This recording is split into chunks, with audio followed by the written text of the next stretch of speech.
लाई अहिले घरि रक्षकहरू नै भक्षक भएको कुरा सर्वविदित भएको छ। जनसाधारणले जुन प्रशासनको पक्षमा प्रशासनलाई हेरेर आफू सुरक्षित भान गर्थ्यो, आज त्यही प्रशासनले जनताको छातीमा ताल दल्ने काम गर्दैछ भन्ने कुरा म आज जानकारी दिन लागिरहेको छु। कारण यहाँ रहेका सरकारी खाली जमिन कसैले पाएको छ भनेदेखिलाई त्यो जमिन जबरजस्ती हडपिने काम यहाँ भइरहेको छ। मलाई याद थियो यो घटनालाई लिएर सायद जनसाधारणले मिडियाले यो कुरालाई उजागर गर्छ होला भन्ने कुरा, तर आजको दिनसम्म नगर्दा आज सीपीएम पार्टीको पक्षमा यो कार्यक्रमको यो कुराको हामी घोर भर्त्सना गर्छौं। र विशेष के भनेदेखिलाई कालिम्पोङ मेला ग्राउन्डको माथिल्लोपट्टि रहेको जग्गा जुन जमिन चाहिँ सेन्ट जोन एम्बुलेन्सलाई सरकारले धेरै दिन अघि दिएको, त्यसको कागज यो छ। यो नोटिस अनुसारमा उनीहरूलाई जमिन दिएको यहाँ लेखिएको छ, situated by the side of PWD land and the above link road of Bagdhara 5x24 and 6x18 गरेर दिएको जमिनको नोटिस। यो नोटिस सेक्रेटरी सेन्ट जोन एम्बुलेन्सलाई दिएको, कालिम्पोङलाई धेरै दिन अघि दिएको र उनीहरुकोमा पैसा नभएकोले गर्दाखेरि त्यो ठाउँमा आफ्नो अफिस बनाउन नसकेकोले गर्दा रहिरहेको थियो। र बादमा उहाँहरूले सेन्ट जोन एम्बुलेन्स र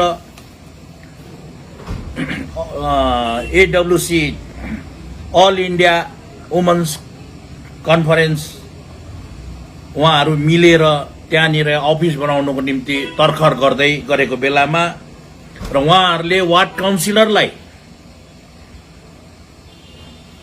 अल इन्डिया वुमेन्स कन्फरेन्स र सेन्ट जोन एम्बुलेन्सले त्यहाँ आफ्नो अफिस बनाउनको लागि तर्खर गर्दाखेरि के कसो गर्नुपर्छ भनेर उहाँहरूले लेखेको चिठी वार्ड काउन्सिलर श्रीमान Asif Ansari, ward councillor ward number 12, यहाँ उहाँले लेखेको छ, it is our humble submissions in our granting Saint John ambulance had applied a piece of DI fund land to the government of West Bengal. It is a great honor that the government had considered our prayer and had given a DI fund plot 1854/A and 1855/B. Because of our financial crisis, we could not make our office in time. The land is still in our possessions, but र अब त्यो जमिनहरु अरूले occupy गर्छ र हामी त्यहाँ building बनाउँछौं भनेर लेखेको चिठी आसिफ अन्सारी वार्ड काउन्सिलरलाई। उहाँले त्यो चिठी पाएपछि, चिठी पोस्टद्वारा पठाएको उहाँको एड्रेस म्युनिसिपालिटी अफिसमा, र उहाँलाई पाएपछि उहाँले उहाँहरुसँग कन्ट्याक्ट गरेर तपाईहरुले जमिन कागज ल्याएर भेट्नु आउनुस् भन्दा भन्दै अगस्त महिना 15 अगस्तको भिडभाडको बादमा त त्यो ठाउँमा त त्यो सेन्ट जोन एम्बुलेन्स र अल इन्डिया वुमेन कन्फरेन्सले आफ्नो अफिस बनाउनु पर्छ भनेर तर्खर गर्दै गएको ठाउँमा त अहिले त त्यो ठाउँमा त पुलिस, वेस्ट बंगाल पुलिसको बोर्ड पो लगाइदिएको छ। त्यो जग्गा चाहिँ वेस्ट बंगाल पुलिसको, बडा अचम्म कुरा। वेस्ट बंगाल पुलिसलाई त्यो जग्गा चाहिएको छ भनेदेखिलाई त डिआई फन्डसँग करस्पोन्डेन्स गरेर नाकि त्यसलाई जबरजस्ती अर्काको बोर्ड निकालेर फ्याँकेर चाहिँ पुलिसको बोर्ड लाउने जुन कार्यक्रम भयो, यसको निम्ति हामी यो कार्यक्रमलाई, यो व्यवस्थालाई, यो खालको सिस्टमलाई हामी घोर भर्त्सना गर्छौं। सीपीएम पार्टी यो चीज सरासर अन्याय भएको छ। यदि प्रशासनले, यदि पुलिसले नै यस्तो प्रकारले गुण्डागर्दी गर्यो र अर्काको राखेको जमिनको बोर्डलाई निकालेर फ्याँकेर पुलिस लाउँछ भनेदेखिलाई म त्यो पुलिस विभागलाई यहाँबाट म सीपीएम पार्टीको पक्षबाट सोध्न चाहन्छु, तपाईको लाई सोध्न चाहन्छु, तपाईले तल त सेन्ट जोन एम्बुलेन्सलाई त 228 स्क्वायर फिट जग्गा मात्रै दिएको थियो डिआई फन्डले, तर तपाईको थानाको अघि जुन चाहिँ सुपरमार्केट बनिएको छ त्यहाँनिर त 15-16 डेसिमल जमिन सरकारले दिएको थियो श्रीमान जिङदेल टेम्पो देङसेपालाई। उहाँ भित्र जानुभयो, उहाँको कोही छैन। यो जमिन अहिले पनि खतियान हेर्दा हुन्छ, यो खतियानमा अहिले पनि जिङदेल टेम्पो देङसेपा भन्दैछ। यो जमिन कसले लाँदैछ, किन लाँदैछ, यो बारेमा सीपीएम पार्टीले थानालाई जनाएको थियो। यो जमिन त म्युनिसिपालिटीलाई ह्यान्डओभर गर, यो जमिन म्युनिसिपालिटीलाई दिनुपर्छ। यो कुनै एउटा विशेष मान्छेको होइन, यो सरकारले लिजमा दिएको जमिन। यो मान्छे छैन अहिले र उसको परिवार पनि कोही नभएकोले गर्दाखेरि यो जमिन आज भूमाफियाहरूले आफ्नो नाममा गरेको छ। हेर्दा हुन्छ। अकृषि प्रजा लेखेको छ यहाँ, अकृषि प्रजा जिग्देल टेम्पो भोटिया, जिग्देल टेम्पो देनसेङपा, उसको नाममा 8.5 डेसिमल जमीन,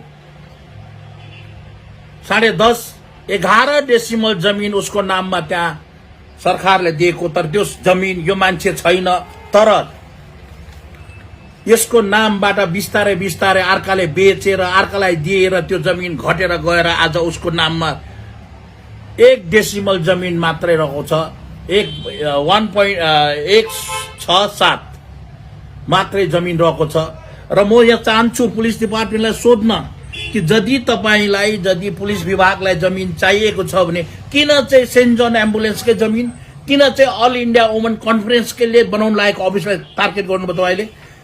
किन चाहिँ तपाईँको थानाकै अगाडिको जमिन जिग्देन टेम्पो देङसेपाको जमिन जो चाहिँ लिजको जमिन, यो लिज रिन्यू भएको छैन, तर यो जमिन भित्रै जमिनको कार्यालयसँग मिलेर यो कागज, यो जमिन अर्काको नाममा सेयर हुँदैछ। धेरै जान्ने बुझ्ने ज्ञानीको नाममा यो जमिन गएको छ। अगर पुलिसले मलाई च्यालेन्ज गरोस्, सोधोस्, म त त्यसलाई बताइदिन्छु कि यो जमिन कसको नाममा गएको छ।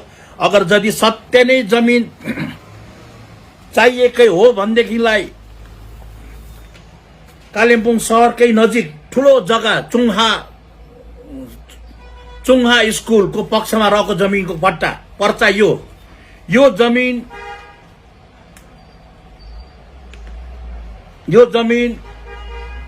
जम्मा गरेर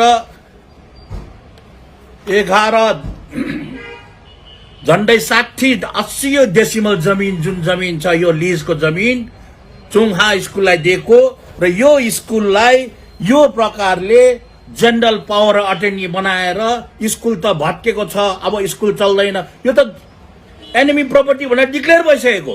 बम्बेबाट टिम आएर हेरेर गएको, ल्यान्ड रिफर्मलाई सोद्धा हुन्छ। तर यो जमिन चाहिँ तपाईँले पुलिसले लानुपर्ने हो नि त। पुलिसले यो जमिन लगेर चाहिँ यदि यो जमिनमा चाहिँ पुलिसको केही काम गर्छ भनेदेखिलाई भन्नु केही थिएन। तर आज यो जमिन विशेष मानिसले बेचेर आफ्नो नाममा गर्दैछ। यही हो जनरल पावर अटर्नी, यो बनाएको जनरल पावर अटर्नी। यो अटर्नी हेर्दा हुन्छ, यसमा लेखेको छ स्कुल त भत्केको छ अरे, त्यसले गर्दा चाइनिज नानीहरू पढ्ने जग्गा भएन, त्यसले गर्दा यहाँको 1-2वटा जमिन बेचेर हुन्छ कि बन्दकी राखेर हुन्छ स्कुल बनाएर हाम्रो नानी पढ्दैछ त्यो स्कुलमा। त्यो स्कुलमा नानीहरू पढ्दैछ, चिनियाको नानी पढ्दैछ, चाइनिज समुदायको नानीहरू पढ्दैछ त्यहाँ। तर त्यो धम्माधम बिक्री भइरहेको छ, तर पनि पुलिसले केही भन्दैन, प्रशासनले केही भन्दैन। तर गर्छ के, एउटा 228 स्क्वायर फिट जमिन जो चाहिँ सेन्ट जन एम्बुलेन्स र अल इन्डिया वुमन कन्फरेन्सले आफ्नो सानो कार्यालय बनाऊ भनेर तयारी हुँदाखेरि त्यहाँ चाहिँ उनीहरूको बोर्ड निकालेर पुलिसको बोर्ड लाउने कस्तो कस्तो ठुलो कुरा। वारे तृणमूल सरकार के साह्रो तपाईँ गरिबहरूको हितैषी धनी मान्छेलाई भूमाफियालाई धुमधडाका साथमा जमिन थानाको अगाडिको जमिन उनीहरूले लाँदैछ, तर उसलाई केही भन्नु सक्दैन। यत्रो 1 एकड भन्दा बेसी जमिन जनरल पावर अटर्नी बनाएर डङ बेच्दैछ। स्कुल चलेको छैन, स्कुल बन्द छ, त्यहाँनिर तामाङ बोर्डको रिक्रेसन होटल बनिएको छ। के यसैको लागि यो लेखेको छ, यो पावर अटर्नीको लेखेको छ। यो पावर हेरेर म त भन्छु जिल्ला प्रशासनलाई, पुलिसलाई, यो सेन्ट जोन्स एम्बुलेन्स र अल इन्डिया वुमन कन्फरेन्सको जमिन 228 स्क्वायर फुट जमिन तपाईले लगेर केही हुँदैन, लानु सक्नुहुन्छ लानुहोस्। कति कति जमिन छ, जुन जमिन चाहिँ तपाईले लानु सक्थ्यो। तर यहाँनिर त आज त जसको सत्ता छ, जो सत्तामा बसेको छ, जे गर्दा पनि हुन्छ, जो सत्तामा बसेको छ जे गर्दा पनि हुन्छ, कसैको केही चल्दैन। त्यही विभागले एउटा ठाउँमा तिमीले यो 12 धुरीमा मणिचन्द्र प्रधानलाई एसडिओले चिठी लेख्छ, तिमीले चाहिँ डिआई फन्डको जमिन अकुपाई गर्यौ, यो जमिनमा चाहिँ तिमीले केही नबनाऊ र तिम्रो जमिनको कागज पत्र छ भने देखा गर्नु आऊ, अहिले चाहिँ काम नगर है भनेर लेख मणिचन्द्र प्रधानलाई। तर फेरि त्यही अफिसले, एसडिओ अफिसले फेरि लेख्छ इन्सपेक्टर इन्चार्जलाई, यो जमिनको केही छैन, तिमीले अब यसलाई बिल्डिङ बनाउनु दियो। बडा अचम्म कुरा। यो अफिसरले पैसा खाएको कुरा त यहाँ देखा पर्यो नि त। एउटा अफिसरले यो चाहिँ गलत भएको छ, यो जमिन चाहिँ तिमीले डिआई फन्डको जग्गा हो, यसमा नबनाऊ है मणिचन्द्र प्रधान, तिमीले बन्द गर भनेर लेखेको चिठी नोटिस। तर यहाँ चाहिँ फेरि एउटा जाबो मेजिस्ट्रेट जसले आफूलाई काहीँ भएको सम्झेर उसले आज पैसा खाएर गरेको छ। मैले भनेको छु, आज त म त्यति साह्रो भन्दिनँ, मुड तपाईहरुको बिगार्दिन। भिजिलेन्समा दिएको छु चिठी, होशियार गर है अफिसरहरु। तपाई मेजिस्ट्रेट जसले चाहिँ यो चिठी लेखेर गयौ नि, श्रीमान ज्योति प्रसाद, तपाई होशियारी गर्नु। यो चिठी चाहिँ मैले भिजिलेन्समा पठाएको छु नि, भिजिलेन्सले हामीलाई तय दिएको छ कुन तारिख, यही नोभेम्बर महिना भित्र हामीले उनीहरुलाई टोटल कागज बुझाउनु भनेर। त्यसले गर्दा सारै अन्याय नगर्नुहोस्, गरिब जनसाधारण सिधा छ भनेर सारै अन्याय गर्नु राम्रो होइन। यदि यहाँ लेख्छ एउटा चिठीमा, लौ त्यहाँ त जमिन छैन रहेछ 638, जुन चाहिँ 638 डिआई फन्डको जमिन छ, यो जमिन चाहिँ एउटा बिहारी आमाले एप्लाई गरेको रहिसिन्। उहाँले एप्लाई गरेको जमिनको एड्रेस शान्ति देवी प्रसादले जमिन यो 638 जग्गा मलाई दिया जाओस्, मेरो जमिन चाहिँ पहिरोले लगेको थियो, मलाई पहिला सरकारले दिएको जमिन पहिरो लगेको छ भन्दाखेरि यो जमिन यहाँ छैन भनेर विभागले पैसा खाएर गरेको छ। त्यसो भएदेखिलाई चाहिँ यो चाहिँ क्या हो त? यो चाहिँ 638 नम्बर जमिनमा डिआई फन्डको जमिन चाहिँ लिजमा चाहिँ कसलाई दिएको छ त? यो चाहिँ क्या हो त डिआई फन्डको लिज? यो चाहिँ के हो त डिआई फन्डको लिज? सरकार हातमा छ, म्युनिसिपालिटी हाम्रो हातमा छ, जिटिए हाम्रो हातमा छ, जे गर्दा पनि हुन्छ। जिटिए को नेता, गोचा मुमुको नेता हुँदा चाहिँ जमिन छैन भने पाउँछ, लिज गरेर बनाएर दिएको छ। यहाँ हेर्दा हुन्छ 11 दिन भित्रमा उसले यो जमिन दिएको छ। यो पैसा, यो जमिन हेर्दा हुन्छ, यो उनीहरूको डिट। यदि यस्तै हो भनेदेखिलाई गरिब जनसाधारणले नै त पाएन नि त। हाम्रो भनाइ कुरा के छ भने, यदि एउटा राजनीतिक पार्टीकोले एप्लाई गर्दा चाहिँ त्यहाँ जमिन हुनु, उसले जमिन पाउनु, पैसा तिर्नु, यहाँ हेर्दा हुन्छ है। मैले आरोप लगाएको होइन नि, विभाग चाहिँ कति करप्ट छ भनेर देखाएको, यहाँ हेर्दा हुन्छ। विभाग कति करप्ट छ भनेर देखाएको मैले। त्यही ठाउँमा शान्ति देवी प्रसादले एउटा विधुवी आमा जसको श्रीमान बितिसकेको र एक्लो दुःख गरेर बस्ने, उसलाई चाहिँ होइन, उसलाई दिनु हुँदैन जमिन। त्यहाँ त जमिनै छैन। अरे बाबा, त्यही टाउकोमा छेउमा जमिन त रहेछ त अन्त।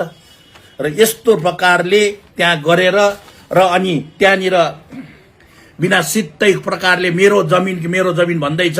म उहाँलाई भन्दैछु, झोक नदेखाउनुहोस्। अरू कुरा डराउला, अरू मान्छे डराउला, तर हामी डराउँदैन है। हामीले भनिसकेको छु नि, डराउने भएदेखिलाई हाइकोर्टमा केस लाउने थियौँ न, अहिले पनि रिट पिटिसन गरिरहेको छौँ हामीले। होशियार गर, चोर छौ लुकेर चोर, तर यदि तिमी चोर्नु पनि डङ्काको चोटबाट छातीमा परेर चोर्छौ भने चाहिँ अरू सहला, तर सीपीएम पार्टी विरोध गर्छ। र आज फेरि पनि भन्दैछु, सत्तामा छ, नगरपालिका उसको हातमा छ भने जमिनको कागज नभए बनाउँदा हुन्छ?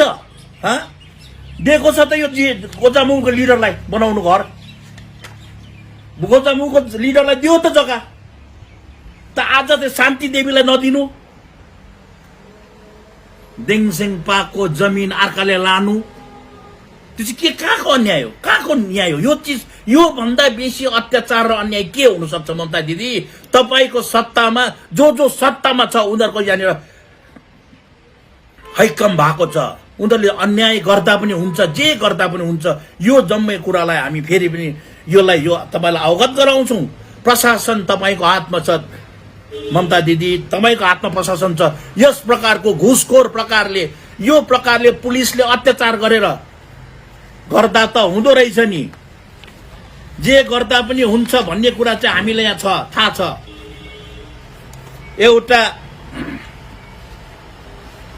एउटा बहिनीले घर बनायो, अरुणा दियाइलीले सरकारी जमिनमा घर बनायो भन्दा यसरी बिजुली अफिसले उसको घरबाट पर्मनेन्ट लाइन डिस्कनेक्सन गर्छ। जसको जमिनको कागज छैन त्यसलाई चाहिँ ठुलो कमर्सियल लाइन दिन्छ। कस्तो खालको विभाग हो यो? अरुणा दियालीले के गरेको थियो? के शेड्युल कास्ट हुनु अन्याय हो? गरिब हुनु अन्याय हो? र उसलाई चाहिँ घरको बत्ती काटिदिनु। तर मणिचन्द्र प्रधानलाई चाहिँ फेरि तपाईले कमर्सियल लाइन दिनु, यो कस्तो खालको न्याय हो? यो तृणमूल सरकारको बेलामा त यो त जुङ्गाएर भाग लाउने काम हुँदैछ। यसले गर्दा म फेरि पनि जनसाधारण आह्वान गर्छु, म्युनिसिपालिटी मेरो छ, जिटिए मेरो छ, अफिसर मेरो छ, म किन्नु सक्छु, जे पनि गर्नु सक्छु, नगर्नुहोस्। अलेक्जेन्डरको त केही चलेन भने 2-4 जना यो बखुङ भुसेको चर्तीकला धेरै दिन चल्दैन। कहिले न कहिले जनसाधारणको आवाज उठ्छ। यो सिभिल सोसाइटीले कुनै दिन त बोल्ला। आजसम्म प्रेस बोलेन, सिभिल सोसाइटी बोलेन, यसको मतलब डराको होइन। समयको माग बोल्छ, एक दिन बोल्छ, आज न भोलि बोल्छ भन्ने कुरा हामी सीपीएम पार्टी अवगत गराउँछौँ र जनसाधारण आह्वान गर्छु। हे सिभिल सोसाइटीहरू, हे मिडियाहरू, तपाईहरू छ र नै प्रजातन्त्रको रखवाली भएको छ। अगर तपाईहरू चुप लाएर बस्नुभयो भने प्रजातन्त्र नाश हुन्छ र यहाँनिर एकतन्त्रीय शासन चल्छ र गरिब मान्छेको मुख बुच्याउने काम हुन्छ र सास दबाउने काम हुन्छ। यसको लागि जनसाधारण एक हो, यसको विरोध गर भन्ने हामी माग गर्छौँ।